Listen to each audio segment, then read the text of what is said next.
છોટાઉદેપુરના રાજવાસણા ગામે 1956માં બનેલા રાજવાસણા ડેમનું 128 કરોડના ખર્ચે નવનિર્માણ થવા જઈ રહ્યું છે। રાજ્યનો આ સૌથી પ્રથમ રબર ડેમ અહીં બની રહ્યો છે। ડેમ જર્જરિત થતા અને તેમાં માટી અને રેતીનો કાપ ભરાઈ જતા ખેડૂતોને સિંચાઈના પાણી માટે તકલીફ પડી રહી છે, જેની રજૂઆત થતા સરકારે ડેમના નવીનીકરણ માટે 128 કરોડ મંજૂર કર્યા છે।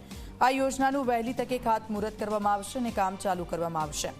મહત્વનું છે કે રાજવાસણા ડેમ 1956માં બનાવવામાં આવ્યો હતો, જેનાથી 50થી વધુ ગામોના લોકોને સિંચાઈનું પાણી મળતું હતું, પરંતુ કેટલાક સમયથી રાજવાસણા ડેમ જર્જરિત અને ડેમમાં રેતી અને માટીથી કાપ ભરાઈ જતા ખેડૂતોને સિંચાઈનું પાણી મળતું ન હતું, જેથી રાજવાસણા ડેમમાં વિસ્તારના લોકોએ અનેક વખત સરકારમાં રજૂઆત કરી હતી।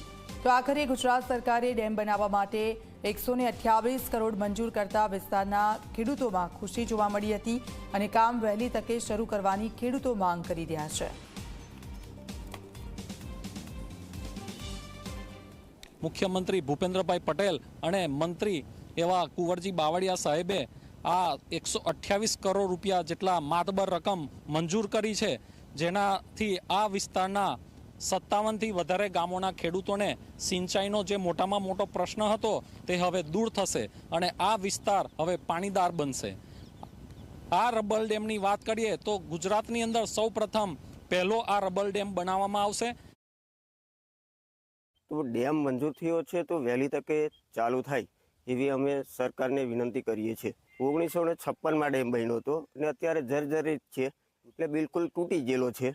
કેમ કે આમ તો એ નવો તો બાંધવાનો તો છે જ, પણ વહેલી તકે બાંધે તો સારું। અમારે આજે વર્ષોથી નદી પૂર્ણ થઈ ગયેલું છે, બરાબર, એટલે અમારે સરકારને વિનંતી છે કે અમારે આ ડેમ તો મંજૂર તો થઈ જ જશે, પણ અમારે શું વહેલી તકે કામ ચાલુ કરે એ રીતની સરકારની માંગણી છે। અને કૂવામાં જો નદીની રેતી કાઢશે તો કૂવામાં બી પાણી રહેશે, ઉપરથી નદી ઊંડી રહેશે અને 25 ગામોને લાભ થશે। સરકારશ્રી દ્વારા રાજવાસણા ગામે 100 કરોડના ખર્ચે રબર ડેમ બનાવવા માટેની મંજૂરી મળેલ હતી, જે અન્વયે વિભાગીય કચેરી દ્વારા એનું તાંત્રિક મંજૂરી અને ટેન્ડર કરીને ઇજાદારશ્રીને વર્ક ઓર્ડર આપેલ છે। ટૂંક સમયમાં રાજવાસણા ખાતે નવીન ટેકનોલોજી દ્વારા ગુજરાત રાજ્યનો પ્રથમ રબર ડેમ બનાવવાની કામગીરી શરૂ કરવામાં આવશે।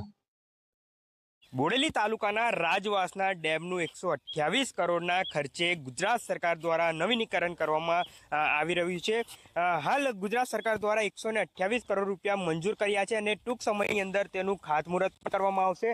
G24 કલાકની ટીમ હાલ પહોંચી છે રાજવાસણા ડેમ ખાતે। 1958ની અંદર આ ડેમ બનાવવામાં આવ્યો હતો। હાલ જે ડેમ છે તે જર્જરિત સ્થિતિની અંદર છે, જે હેરણ નદીની અંદર 30 ફૂટ જેટલો રેતીનો કાપ બી જોવા મળી રહ્યો છે, જેને લઈને જે પાણી છે તે પાણી રોકાતું ન હતું અને પાણી હેરણ નદીની અંદર વહી જતું હતું, જેને લઈને તેનો સિંચાઈ માટે ખેડૂતોને પાણી ન મળતું હતું, જેને લઈને રાજ્ય સરકાર દ્વારા ખેડૂતોની જે માંગણી હતી, વર્ષો જૂની જે માંગણી હતી, અને જેને લઈને 128 કરોડ રૂપિયા હાલ મંજૂર કર્યા છે અને ગુજરાતની અંદર સૌ પ્રથમ આ જે રબર ડેમ છે તે રબર ડેમ બનવા જઈ રહ્યો છે। હકીમ ઘડિયાળી, G24 કલાક, છોટાઉદેપુર।